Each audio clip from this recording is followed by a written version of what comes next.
అప్పుల బాధలు వెంటాడుతున్నాయా? అయితే 6 JVR వారి జాతిరత్నాలు ధరించండి. బ్రేకింగ్ న్యూస్ చూస్తున్నాం. తెలుగు రాష్ట్రాలని వరుస బస్సు ప్రమాదాలు వెంటాడుతున్నాయి. ఈరోజు తెల్లవారుజామున నెల్లూరు జిల్లాలో మరొక ప్రైవేట్ ట్రావెల్ సంబంధించిన మార్నింగ్ స్టార్కి సంబంధించిన బస్సు బోల్తా పడింది. స్పాట్లో 6గురికి తీవ్ర గాయాలయ్యాయి. వాళ్ళందరినీ వెంటనే నాయుడుపేట హాస్పిటల్కి తరలించిన పరిస్థితి. సో బస్సు మార్నింగ్ స్టార్కి సంబంధించిన ఈ ట్రావెల్స్ బస్సు విజయవాడ నుంచి బెంగళూరు వెళ్తోంది. సరిగ్గా నెల్లూరు జిల్లా నాయుడుపేట మండలం పెళ్లకూరు దగ్గరికి వచ్చేసరికి ఈ బస్సు ప్రమాదానికి గురైంది. సో కేవలం డ్రైవర్ ఓవర్ స్పీడ్ ఉండటం వల్లే ఈ బస్సు ప్రమాదానికి గురైందని కూడా అక్కడ ప్రాథమిక నిర్ధారణ చేస్తున్నారు పోలీసులు. సో ఎస్ఐ రాజు చెప్తున్న దాని ప్రకారం కేవలం డ్రైవర్ నిర్లక్ష్యం వల్లే ఈ ప్రమాదం జరిగింది. సో అదుపు తప్పి బోల్తా పడింది. సో ఇంకొక పల్టీ కొట్టి ఉంటే చాలామంది ప్రయాణికులు చనిపోయేవారంటూ కూడా చాలామంది అక్కడ దాంట్లో ప్రత్యక్ష సాక్షులు ఎవరైతే ఉంటారో వాళ్ళందరూ కూడా చెప్తున్న పరిస్థితి. సరిగ్గా నెల్లూరు జిల్లాలో నిన్ననే ఒక ప్రమాదం జరిగింది.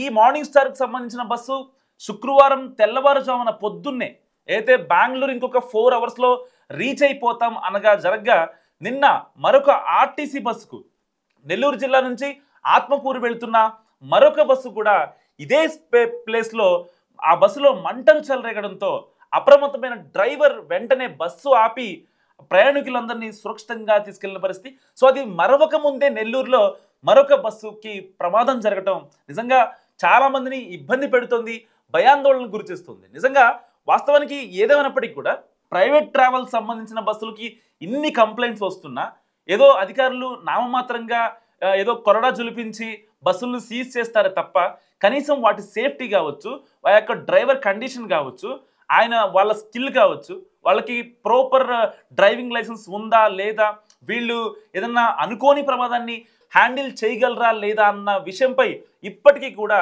ఎలాంటి స్పష్టత కనిపించట్లేదు. కేవలం ఒక ప్రైవేట్ ట్రావెల్స్ బస్సు ఒక దగ్ధమవ్వడమో లేకపోతే అదుపు తప్పి ఇదవ్వడమో, అక్కడ డ్రైవర్ చాకచక్యంగా పనిచేశాడా లేదా, లేకపోతే కనీసం అంటే ఒక ప్యాసింజర్ల సేఫ్టీ అనేది చాలా ఇంపార్టెంట్ థింగ్ కాబట్టి వాళ్ళ ఆ ట్రావెల్స్ పర్టికులర్ ట్రావెల్స్ ఏదైతే ఉందో దాన్ని నమ్మి ఆ బస్సును ఎక్కుతున్నారు. కాబట్టి ఇంకొకసారి మన ట్రావెల్స్ని వీళ్ళు నమ్మాలి అంటే కనీసం మనం స్పాట్లో ఎలాంటి చర్యలు తీసుకోవాలి, డ్రైవర్ని ఏ విధంగా మౌల్డ్ చేసుకోవాలి, సో డ్రైవర్ తీసుకోవాల్సిన జాగ్రత్తలు ఏంటి, ఎంత స్పీడ్ వరకు వెళ్ళాలి. సో అది నేషనల్ హైవే అయినప్పటికీ కాస్త ఇరుకుగా ఉండే రోడ్డు, నెల్లూరు తడ నుంచి నాయుడుపేట వరకు సో కొంచెం ఇబ్బందిగా ఉండే రోడ్డు. అలాంటి పరిస్థితుల్లో ఒక పక్క వర్షం పడుతుంది, ఇంకా అంత ఓవర్ స్పీడ్ మెయింటైన్ చేయాల్సిన అవసరం ఏంటంటూ కూడా బస్సులో ఉన్న ప్రయాణికులు మాట్లాడుతున్నారు. సో ఎవరైతే నిద్రపోకుండా ఉన్నవాళ్ళు తెల్లవారుజాము టైం కాబట్టి ఆల్మోస్ట్ అతను నిద్రపోతూ ఉంటారు. నెక్స్ట్ స్టాప్ నాయుడుపేట, ఇంక తర్వాత నెల్లూరు, గూడూరు ఇలాంటివి స్టాప్లు వస్తూ ఉంటాయి. సో అల్టిమేట్గా చిత్తూరు వరకు, శ్రీకాళహస్తి వరకు చాలామంది ఎక్కుతూ దిగుతూ ఉంటారు. సో కొంతమంది ప్రైవేట్ ట్రావెల్స్ కూడా ఆశ్రయిస్తూ ఉంటారు. తెల్లవారుజామున ఎవరైతే బెంగళూరు వెళ్ళాల్సిన వాళ్ళు కావచ్చు, చిత్తూరు వెళ్ళాల్సిన వాళ్ళు కావచ్చు, వాళ్ళ పనుల నిమిత్తం వెళ్ళవలసిన వాళ్ళు ఉంటారు. సో అలాంటి వాళ్ళు అంటే ఇకపై ప్రైవేట్ ట్రావెల్స్ ఎక్కాలంటే భయపడే సిచ్యువేషన్ ఏర్పడింది.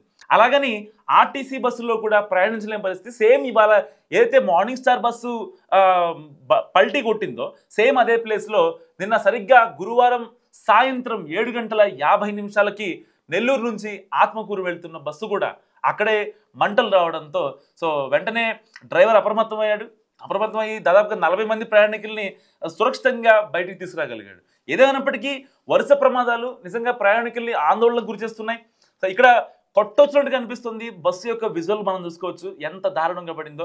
ఒకవేళ ఇంకొంచెం అంటే ఆల్మోస్ట్ అక్కడ ఆ స్పాట్లో ఏదైతే 26 మంది ప్రయాణికులు ఉన్నారో దాంట్లో 6గురికి వీళ్ళంతా కూడా ఇటు అంబేద్కర్ జిల్లా కావచ్చు, మల్కీపురం కావచ్చు, ఇటు గుంటూరు జిల్లాకి సంబంధించిన వాళ్ళంట. సో ఆ 6గురిని వెంటనే నాయుడుపేట హాస్పిటల్కి తరలించారు.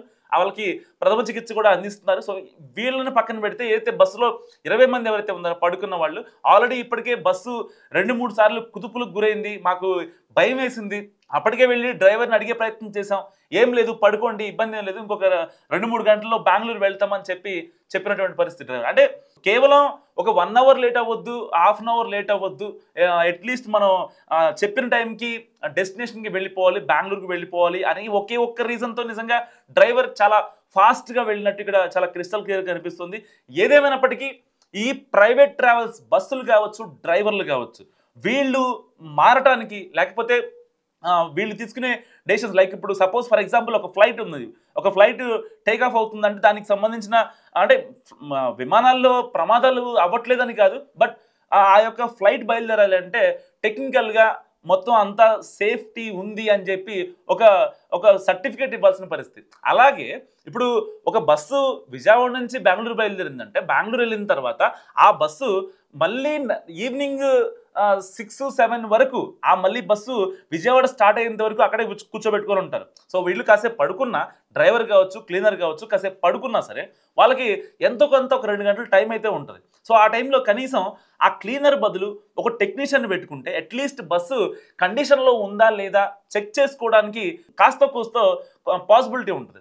ప్రతిరోజు ఆ యొక్క ప్రైవేట్ రావాల్సిన బస్సులని ప్రతి షెడ్యూల్కి ఏదైతే హైవేలో ఉంటాయో ఆ షెడ్యూల్ దగ్గర తీసుకెళ్ళి వీళ్ళు పడుకోకుండా మళ్ళీ నైట్ ట్రావెల్ చేయాలి కాబట్టి సో ఇలాంటి కాన్సిక్వెన్స్ ఫేస్ చేయాల్సి ఉంటుంది. కాబట్టి అట్లీస్ట్ బస్సులో ఒక టెక్నీషియన్ ఉంటే చాలా బాగుంటుంది అని చెప్పేది చాలామంది ప్రయాణికులు చెప్తున్నమాట. సో ఏది ఏమైనప్పటికీ ప్రైవేట్ ట్రావెల్స్ బస్సు డ్రైవర్లు కావచ్చు, వాళ్ళు చాకచక్యంగా వాళ్ళతో పాటు ఒక 40 మంది ఉన్నారు, ఒక 40 కుటుంబాలు ప్రయాణం చేస్తున్నాయి అన్న భావన మాత్రం ఆ బస్సు డ్రైవర్లు వస్తే సో నిజంగా ఎలాంటి ప్రమాదాలకి బ్రేక్ పడొచ్చని నా అంచనా పర్టికులర్గా. ఎందుకంటే ఆల్రెడీ అక్కడ విజయవాడ దాటిన తర్వాత గుంటూరు నుంచే ఆల్మోస్ట్ వర్షం స్టార్ట్ అయిపోయింది. సో అలాంటి టైంలో ఆ బస్సు డ్రైవర్ 120 స్పీడ్లో ఎలా వెళ్తాడు నిజంగా? ఆల్రెడీ ఆ రోడ్డు ఏమో కొంచెం ఇరుగ్గా ఉండే రోడ్డు, అక్కడ వర్షం పడుతుంది. సో అంత స్పీడ్ ఎందుకు మెయింటైన్ చేయాల్సిన అవసరం వచ్చింది? కేవలం విజయవాడలో బస్సు లేట్ అయింది సిటీ నుంచి బయటికి రావడానికి, ప్రయాణికులు రావడానికి. సో మళ్ళీ వాళ్ళని 1 గంట 2 గంటలు లేట్ తీసుకెళ్తే వాళ్ళు రివ్యూ ఇచ్చేటప్పుడు, రేటింగ్ ఇచ్చేటప్పుడు తక్కువగా ఇస్తారు. సో బస్సు సరిగా నడపలేదనో, లేకపోతే క్లీన్గా లేదనో, హైజీన్గా లేదనో, ఇటు ట్రావెల్స్ వాళ్ళు ఆ బస్ డ్రైవర్ల మీద పెట్టే ఇబ్బంది అయితే ఉంటుందో ఇది కూడా నిజంగా బస్సు డ్రైవర్లలో కొట్టొచ్చినట్టు కనిపిస్తుంది. సో ఏదేమైనప్పటికీ తెలుగు రాష్ట్రాలని బస్సు ప్రమాదాలు వెంటాడుతున్నాయి. 1 కాదు 2 కాదు, దాదాపుగా ఈ ఒక్క నెలలోనే 15 సంఘటనలు జరిగాయి. దాదాపు లాస్ట్ మంత్ ఎంతమంది చనిపోయారో మీకు తెలుసు. ఈ మంత్లో ఎంతమంది గాయపడ్డారో దాదాపుగా చాలామంది, అంటే చాలామంది నిజంగా అంటే వాళ్ళు అనుక్షణం భయంతోనే గడుపుతున్న సిచ్యువేషన్. పొరపాటున గాయాలతో బయటపడితే ఓకే, చనిపోతే పరిస్థితి ఏంటని వాళ్ళు ఆ హాస్పిటల్ బెడ్ల మీద ఉండి కూడా ఆలోచిస్తున్నటువంటి పరిస్థితి. ఏదైనప్పటికీ ఒక రకంగా ప్రైవేట్ ట్రావెల్స్ దందా ఆపాలి అంటే లేదు, వాళ్ళకి కేవలం డబ్బులే ముఖ్యమా, లేకపోతే ప్రజల గురించి, ప్యాసింజర్ల గురించి, వాళ్ళ బ్రాండ్ని కాపాడుకోవడానికి ఆ తాపత్రయమా, లేకపోతే ఓన్లీ డబ్బులేనా?